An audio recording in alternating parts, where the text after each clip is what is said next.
Chase Thomas podcast. My nephew needs me to record. See, I already hate it. I hate it. All right, hello, and welcome back to another episode of the Tennessee Vols Sports Guys, where I am still the aforementioned Chase Thomas, coming to you live from Knoxville, Tennessee, Everything School HQ over there. Also in Knoxville, Tennessee, of RockyTopInsider.com, Ryan Schumpert. Ryan, good evening, sir. How are you? I'm doing well. Glad to be back after a couple week hiatus.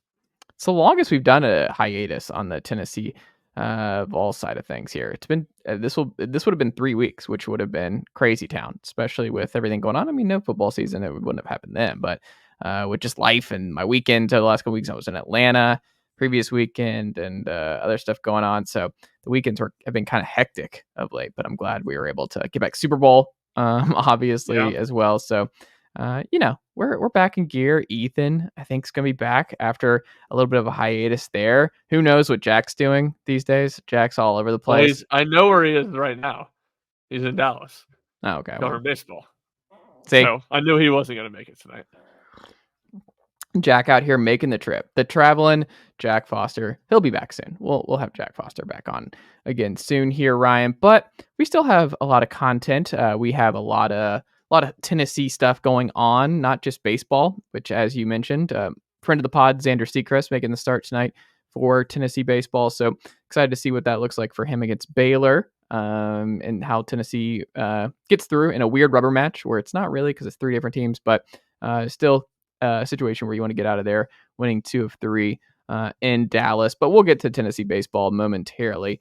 Ryan, let's start 24 hours after your biggest takeaway from the Tennessee Vanderbilt game last night in TBA, where Tennessee had a 99% chance going into the game of winning, and they very much took care of business early and never looked back.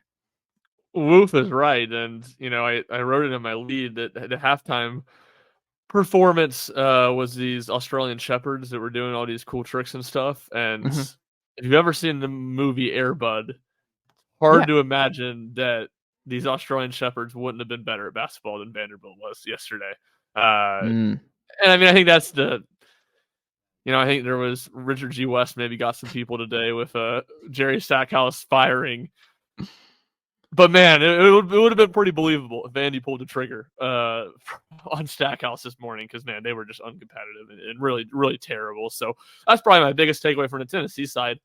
I think just the way that, and I've said it before, the good thing, or maybe the slump buster for this Tennessee offense, is the fact that you have Dalton Knecht too, when things aren't going right on the offensive end. He's able to go get some buckets for you. But still, when Tennessee's offense at its best, they're moving the basketball really well, and they're getting a lot of different guys involved. And that was about as good as Tennessee's moved the basketball all year. I mean, there felt like there were some possessions there in the first half where, they weren't hardly dribbling. I mean, it was just off-ball movement, running off screens, like the best form of Rick Barnes' offenses. And they were humming along, and obviously they shot the ball really well from the perimeter, and really everybody got involved on the offensive side.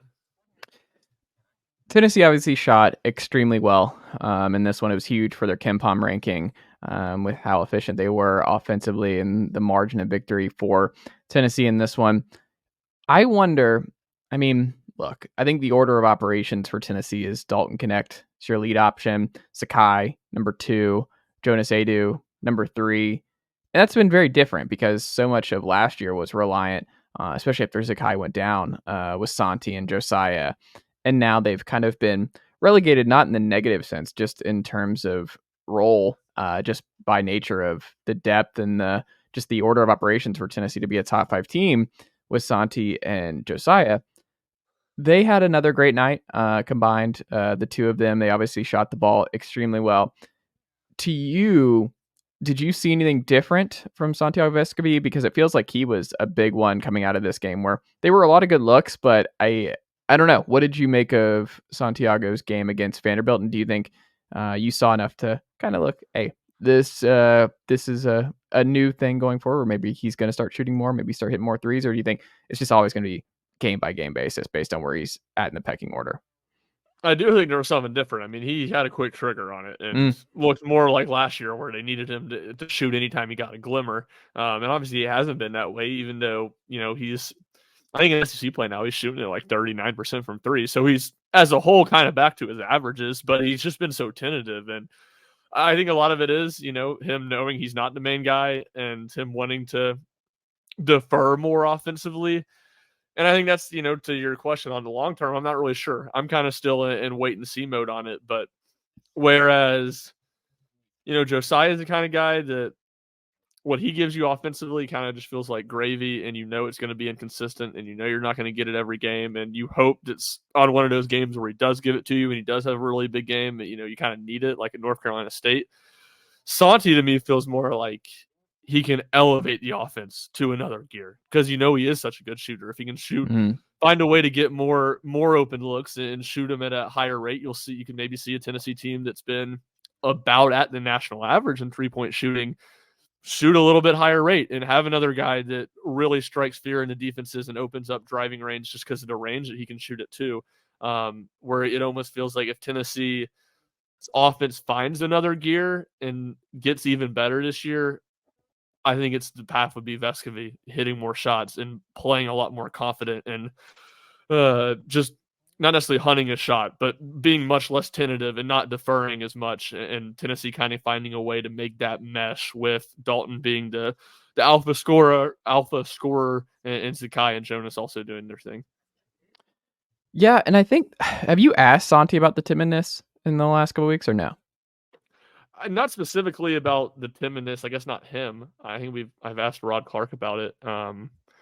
And, he's kind of talked about it as a whole. He's talked about more of the taking less shots, not necessarily being timid. And he just kind of has the same answer about, just wanting to win and deferring to teammates and feeling like they have better having other options. But he hasn't addressed necessarily the being timid aspect of it.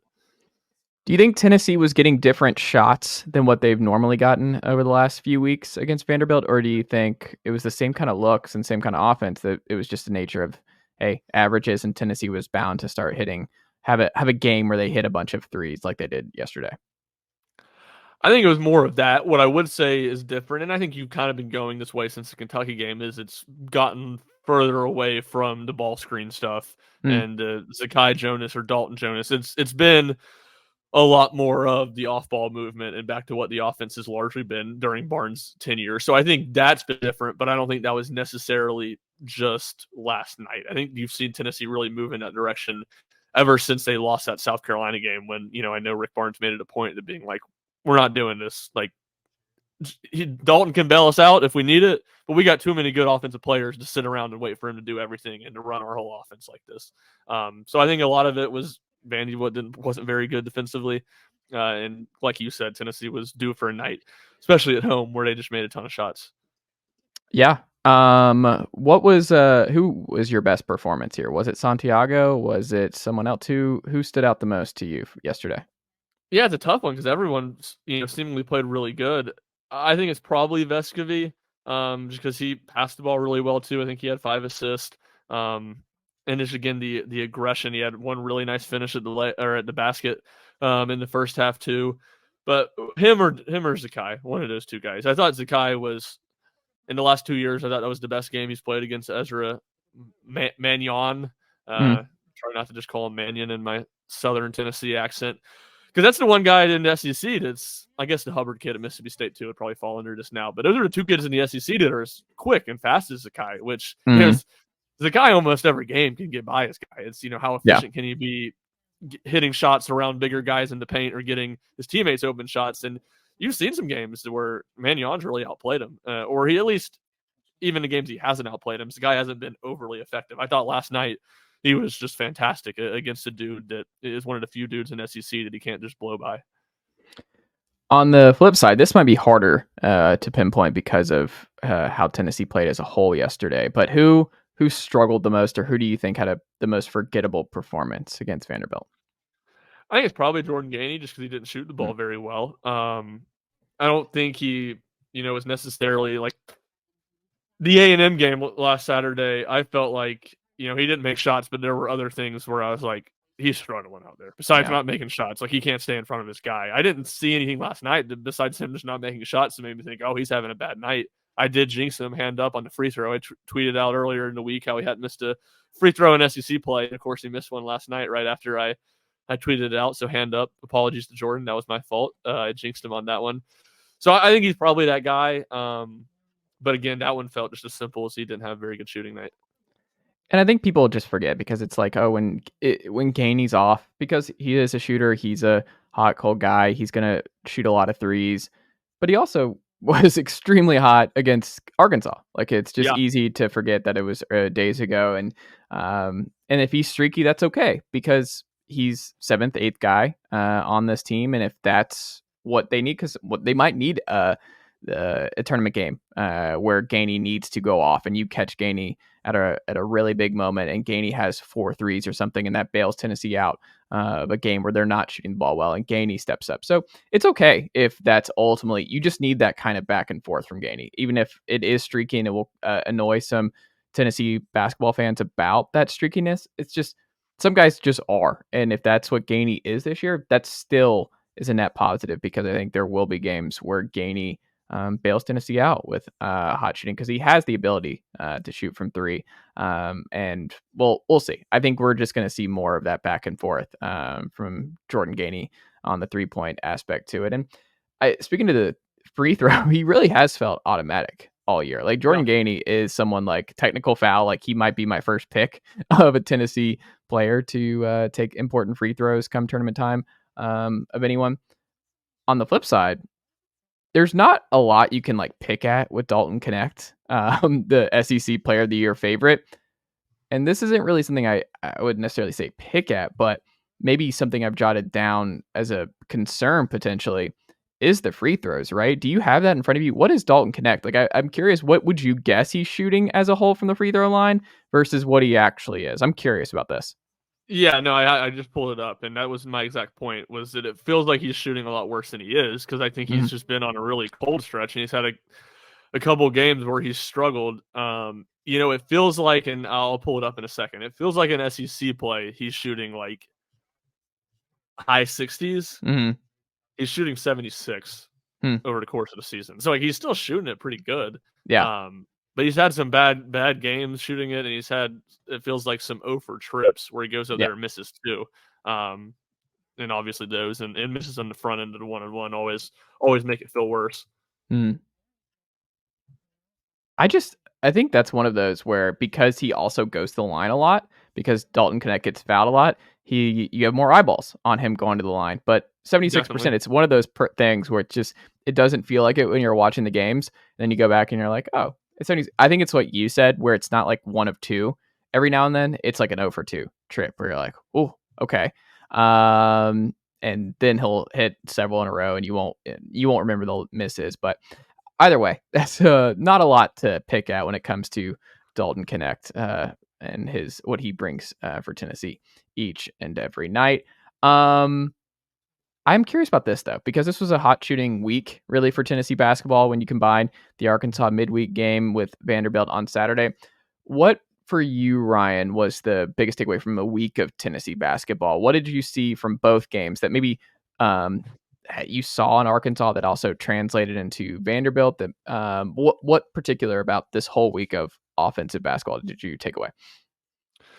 Just looked it up, by the way, 73% SEC play. So even in SEC play, it's not as bad as it feels. That's a good question.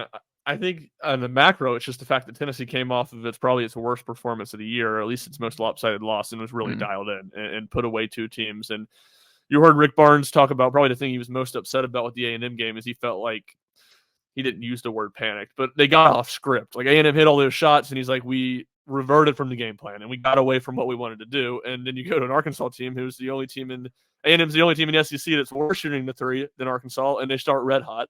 And you saw Tennessee stick to the plan, and as you'd expect, Arkansas couldn't keep that up over a 40-minute game. I think when you look at the offense, to me, I think the thing I would pinpoint is that you got multiple guys involved in both games, and I would probably just say Jonas Adu. He didn't have a massive night against Vanderbilt, which again Tennessee didn't need him to.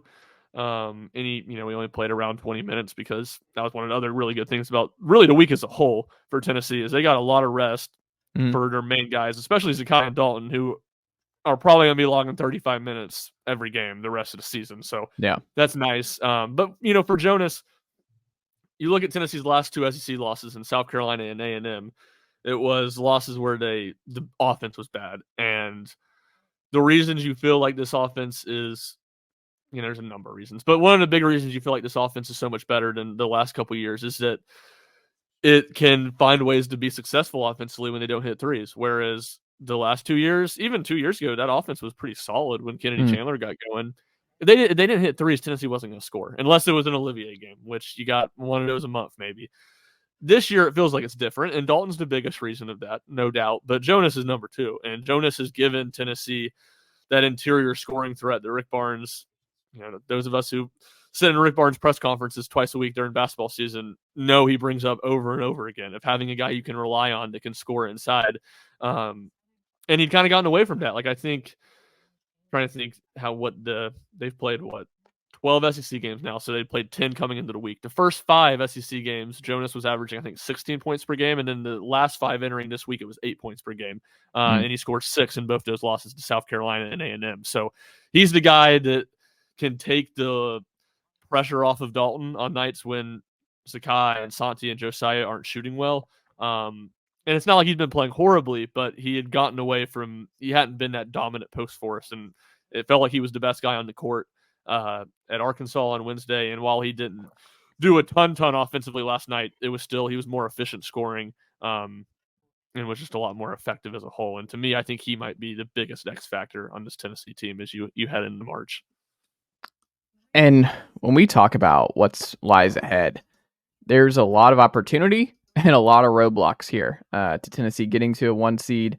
Potentially, they can make up a bunch of ground, because right now they're looking at that 2 seed spot, which would be good. But you look at the history of the tournament, 1 seeds, the difference between being a 1 seed and a 2 seed and how much likelier you are to make a Final Four or go deeper in the tournament, it's just huge. Like, it doesn't sound like it should be that big of a difference, but 2 seeds go down all the time early in the tournament. 1 seeds rarely do. Like, if you go through it, 1 seeds, it's just where you want to be. Rarely do you go the Purdue route from a year ago when you're a 1 seed. So that's really Twice. what you're. Yes, twice. Yeah, that's true. But this week is huge because I think Tennessee has to finish this week strong. I think you would probably test this too. It's a rematch against A&M. You feel great about that one at home. But at Mizzou, you can't take that lightly, even with their struggles in SEC play this year and kind of coming back down to earth a little bit in Columbia. You need to go undefeated this week as well because you've got 6 losses right now. A lot of big, good losses across the board outside, like you said. The A&M loss was tough, but I mean, South Carolina is not a bad loss by any means based on what we've seen from Carolina. Mississippi State, not a bad loss on the road in the SEC, but you finish the Final Four. I don't know if there's anyone in college basketball who has a more difficult Final Four regular season play for any big time program because you've got Auburn at home on a Wednesday. You go to Alabama, to South Carolina, and then Kentucky at home to close it out. I mean, those are 4 top 25 teams to close things out. And I mean, I imagine if you're Barnes, best case scenario is 3-1. I think if you go 4-0, where like this team is just like the expectation should be split 2-2 maybe.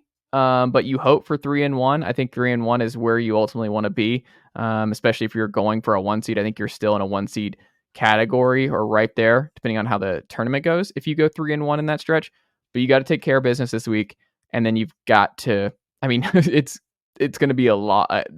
I'm just very, very excited to see these next 2 weeks of Tennessee basketball because every game is just going to be ginormous and.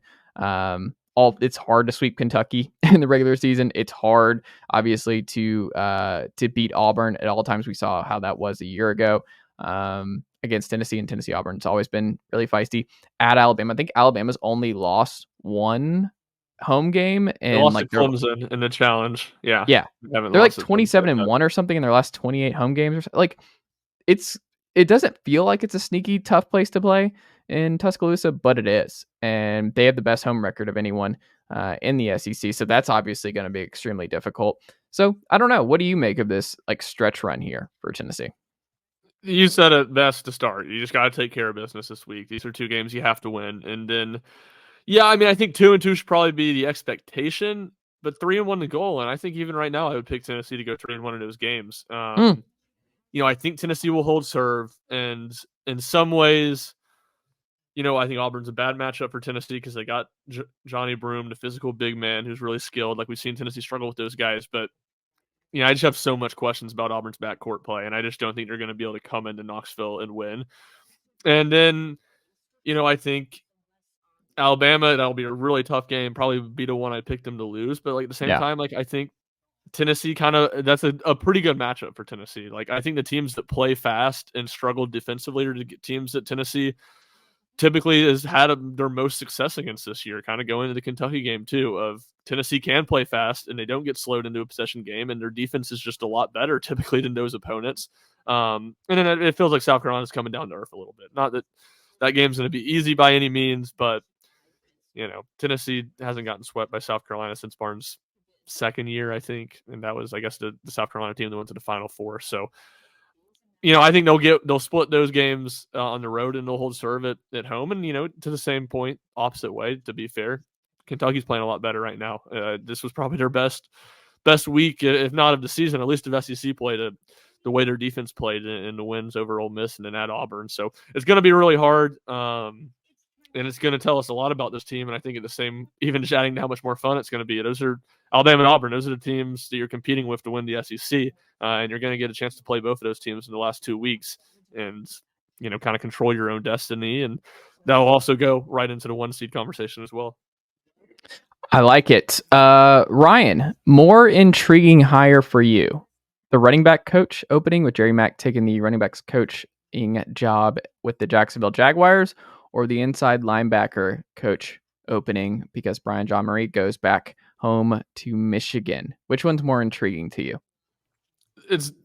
I would even say probably both. I was thinking of the word being intriguing or important, and my answer would be the same either way.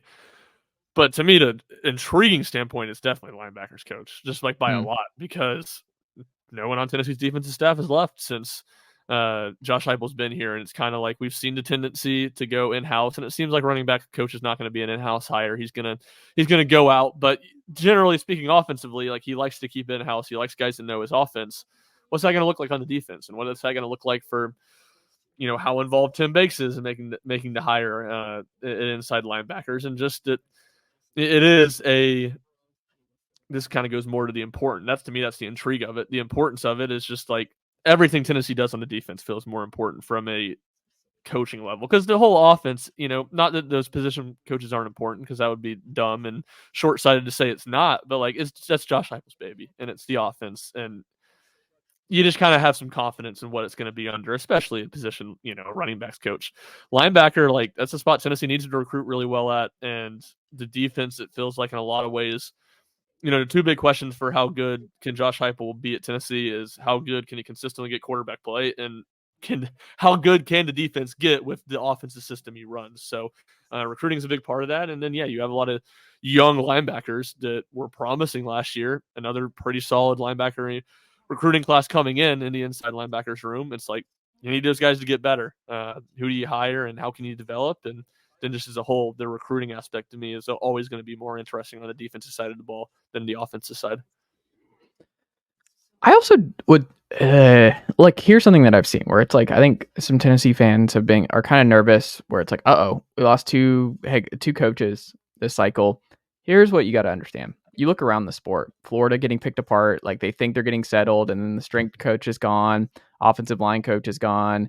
Obviously the NFL hiring really late here has affected a lot of things. Jerry Mack taking an NFL job this late in the cycle is obviously something the calendar is just so weird now. And I feel I don't know, I would like to see the numbers on this of if this NFL coaching cycle has brought in more college guys than most in years past, because it feels like that to me, because Minter comes in to follow Jim Harbaugh, and obviously Jim Harbaugh bringing some guys. You look at Seattle bringing in college guys. You see Tampa Bay filling out their offensive staff with Liam Cohen and offensive guys. It does feel like the NFL, weirdly, this offseason has a huge influx of former college guys. I mean, Ryan Grubb, another one, obviously did the Seahawks. So it's not just Tennessee. So if you look around the league, I mean, you look at Georgia now. Brian McClendon just joined Liam Cohen's staff. Georgia, this cycle, Georgia lost their best defensive recruiter, Fran Brown, to Syracuse, and their best offensive recruiter, Brian McClendon, to the Tampa Bay Buccaneers in the NFL. So you're not immune anywhere. And it's a good sign that Tennessee has guys that are moving on, that Alex Golesh gets the USF coaching job, and he's doing well out of the gate. That's good for Tennessee. It's good for Tennessee that Jerry Mack is getting an NFL job. It's good for Tennessee that Brian Jean-Marie was poached to go back to the defending national champions with the Michigan Wolverines. That's a big deal for him and big deal for the program. This is a good problem to have because it means Josh Heupel and Tim Banks have hired well to this point at their time at Tennessee. I think because it seems like VolQuest Austin Price reporting that it looks like both hires are going to come from the outside. That's interesting because you've promoted from within, like you talked about here, the last couple cycles. The names that have been thrown around, you look at TCU's running back coach, you look at Oregon's running back coach, I believe in the latest in VolQuest that both have interviewed officially at Tennessee. We'll see on a couple others, the Arkansas running backs coach. But either way, Memphis ties, Chattanooga ties, like they make sense. And that's good. It's a pull. If you pull Oregon, who have been a recruiting juggernaut, like that's a great pull if you're able to pull him from Oregon to Tennessee. And then linebackers coach, I think to your point, what interests me more about the linebacker position opening, and we should say inside because Eckler will still be coaching outside, most likely. I think what's most interesting is Tim Banks having to there's just, you could go a different way. Like you don't have to necessarily hire inside linebackers. You can coach inside linebackers or Tim Banks because he has in the past. You could hire a safety coach to replace you in that role. So there's a lot of different ways. Like running backs coach is running backs coach. Like you're just going to have to get somebody who is familiar and it's just going to be they need to be a running backs coach. You don't necessarily have to go the inside linebackers coach route. So I think that's what's more interesting to me. And you could we obviously know about the Chop aspect here and what he's done as a recruiter at Tennessee. And we'll see what happens there. But I mean, by and large, I think that's what interests me the most in terms of the defensive side of the hire is that they have more versatility if they want to go that route. Yeah, no, that is a good point. And you're right. There's just a lot of options, and it feels like there's a lot more unknown with the defensive side. Just from the fact that, again, you've never had any sort of movement there. And then going back to kind of your general point, even losing two coaches in one cycle just doesn't, I don't know, maybe I'm so, what's the word I'm looking for? I'm so accustomed to first really covering college football during Butch Jones' tenure when they like 5 coaches left every cycle. But it's pretty minor. I mean, you guys, those position coaches move around so much. So to me, it's the Jean-Marie one's really the only one you even bat an eye at because it's the only one that's, a lateral move of anyone that's left. Everyone else has either gone to the NFL or Alex Golesh getting a head coaching job. But even then, it's a place that Jean-Marie's been with Sharon Moore, and it's the defending national champions. And it sounds like they, committed to a 3-year contract, which Tennessee wasn't willing to do. So there's a lot of stuff that adds up there as well. And it's a enviable position. Like Tennessee is loaded at linebacker right now. Like this is a job that I think will attract a lot of interest. I mean, you've got Arian Carter now. Look like he will start next to Keenan Peely. So you got a vet in the room, and the linebacker room is just so much healthier than what it was when Brian Jean-Marie came in. So he's leaving it better than what it was coming in. So I think that's huge. Is that these guys are locked in, and you've got a lot of depth with T-Lander, with Smith, with Spillman coming in. Like there's just a lot of talent coming in to that linebacker room. So I think it's an enviable position no matter where they go. But I would just caution Tennessee fans who are freaking out about losing 2 positional coaches this cycle. Is like, hey, A, that's a good thing. And B, Heupel has hired well to this point. And I think deserve the benefit of the doubt in terms of where they go. And I think fans will be ultimately happy with where they go. My gut reaction is. Yeah, no, I would agree. Ryan, true or false? The Vols QB rushing attack will be better in 2024 than it was in 2023? I'll say yes, with my X factor being like scrambles and broken plays, runs off of that. I would say as a whole on designed runs, I don't think you're going to see a massive difference. You might even see less from the standpoint of, well, who does Tennessee have as their backup quarterback? You can't afford to be too aggressive. I think you'll continue to see the stuff on some short yardage situations. You'll continue to see the stuff in the red zone, but I don't think you're going to see it really over the top, or even over the top, just the way they used Hendon Hooker really in 22. When they had a backup they were confident in, and Hooker was obviously really good with his legs. But I'll say the difference is I think Nico will be better making or running the ball on some unscripted plays than Joe Milton was. I'm going to go true. I think it's going to be a stronger rushing attack than what we saw a year ago, closer to what we saw with Hendon 2 years ago. Like you said, the scrambling will be a big part of it. I think because we saw so many, it's just so interesting because we saw so many QB design runs from Nico in the bowl game. Like that was, we were nearing double digits in design runs for Nico in that game. And Nico's obviously a much more natural runner. He's more of a freelancer. He's a lot more comfortable in that way. I don't think we've seen like Hendon was a natural runner too, but he wasn't necessarily a freelancer. You know what I mean? Like Hendon was just such a machine in the pocket and getting the ball where it needed to go. And like when he needed to take off, he would take off. But neither Hendon or Joe had the.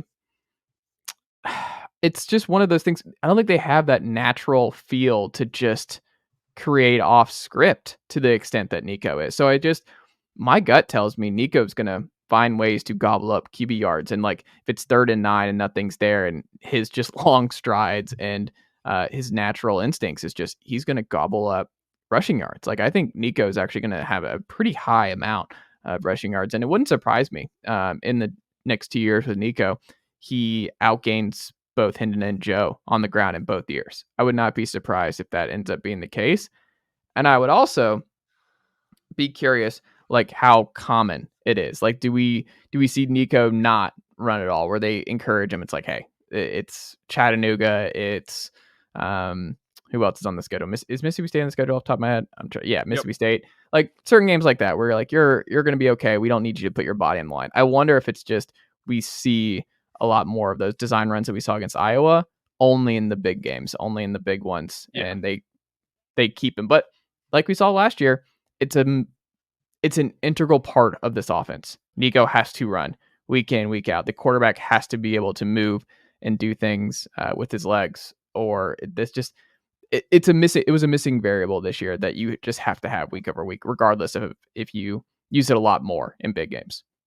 Yeah, I mean, you think about the 2 games the offense probably looked the best in. It'd be the first half of the Alabama game and the Kentucky game, and Milton ran the ball well in both those games, or in the whole Kentucky game and the first half of the Alabama game. So you're right, and I think freelancing is a good way to describe it with Nico, where Hendon was very surgical, and Hendon knew what he was going to do when he was going to run, and it wasn't as crafty, I guess. But at the same time, like Nico, I think is going to be a lot better throwing on the run and throwing out of the pocket than either Hooker and Milton were. So, in some ways that could decrease the rushing yards he gets in some of those situations, where when plays broke down for Hendon was oftentimes very much looking to run up the middle. And if you only got 2 yards, you only got 2 yards. If you lost a couple yards, you lost a couple yards. He was just trying to avoid the bad play and wasn't always looking to make the big play, where I think Nico is in a lot more be looking to make splash plays when things break down.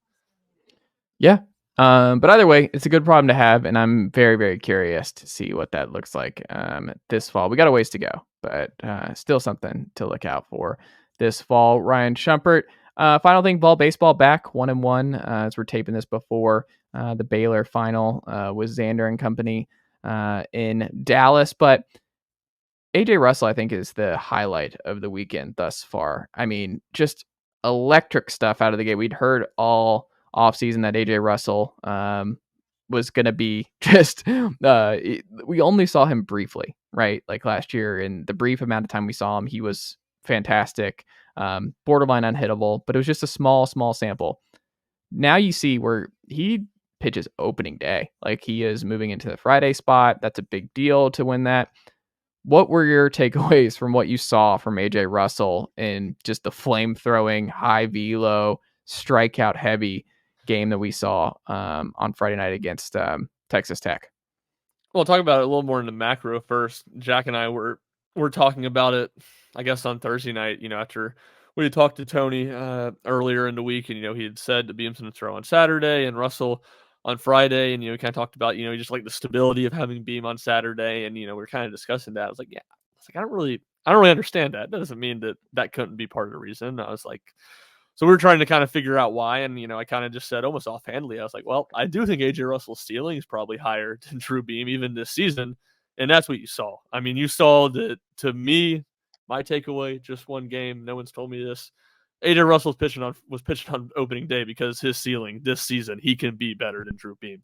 It just the electricity of the stuff, the upper 90s fastball was just insane run on it. I mean, it was ridiculous watching on TV broadcast. A lot of the when you're at the games, you miss that stuff a lot of the times, and I think it'll continue to be about how consistent he can be with the off-speed stuff.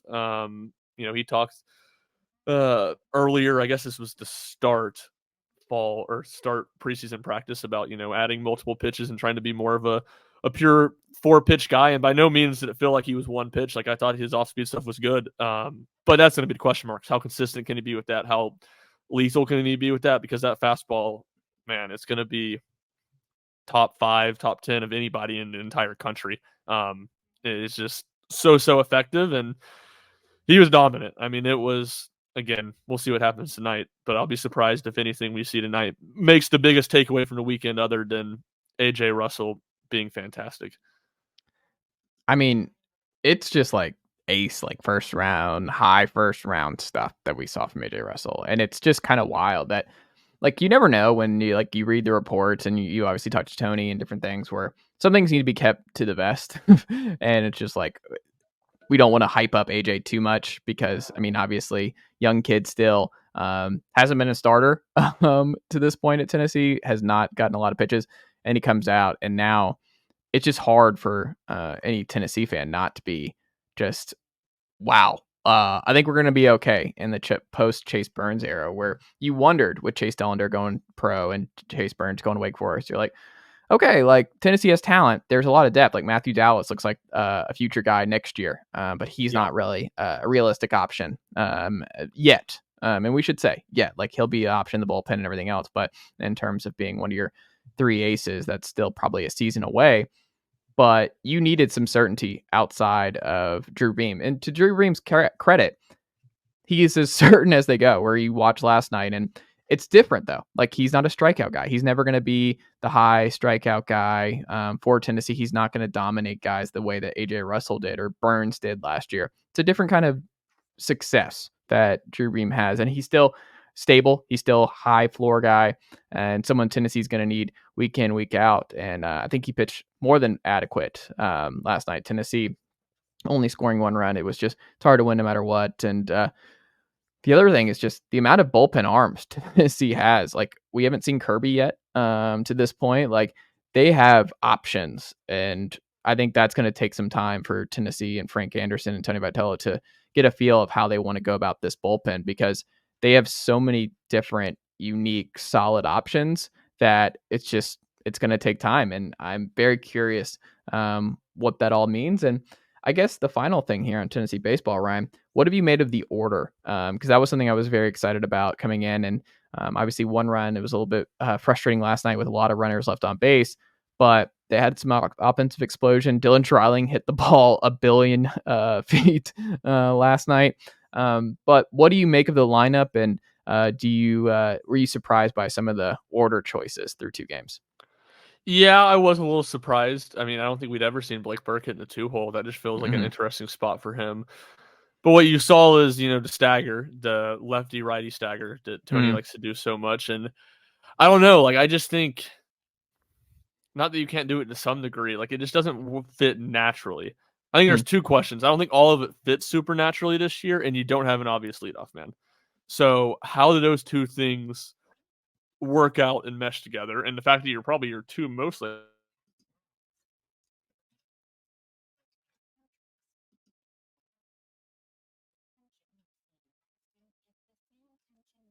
how all that works out will be really fascinating to me, and how hard and fast do they stick to the lefty righty kind of way through the lineup. Because to me, I think Christian Moore and Billy Amick are going to be the two best bats. And I think you're going to want to use those guys.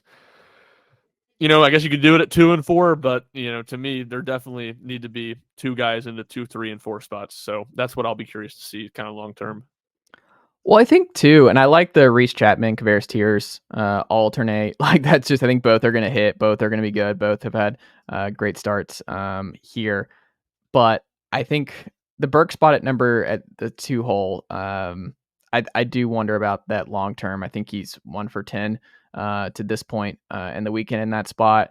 But I think to your point, I think Christian Moore is going to be their best hitter this year. Christian Moore has been good through this point. Major League Baseball, where's the best hitter hit? The 2 spot. Like you want your guy in that 2 spot. You also just want your best hitters to get the most amount of opportunities at the plate.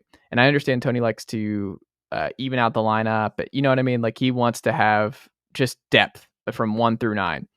That being said, you said like they don't really have a true leadoff. I think Hunter Ensley is just kind of like Seth Stevenson from 2 years ago. I think that's more than fine. Like Tennessee was the most dominant team in college baseball with a non-traditional leadoff guy in Seth. And I think Hunter Ensley's probably got more upside this year than Seth did 2 years ago. So I think that's not really a worry for me. But I do think you probably, and they have time, like they don't have to figure this out yet. But my gut says they'll end up having to move Simo up to 2, Amick to 3, Cannon Peebles at 4. Like that probably needs to be your 1 through 4. Would be my guess. And then Dreiling probably at 5 would be how I would do things.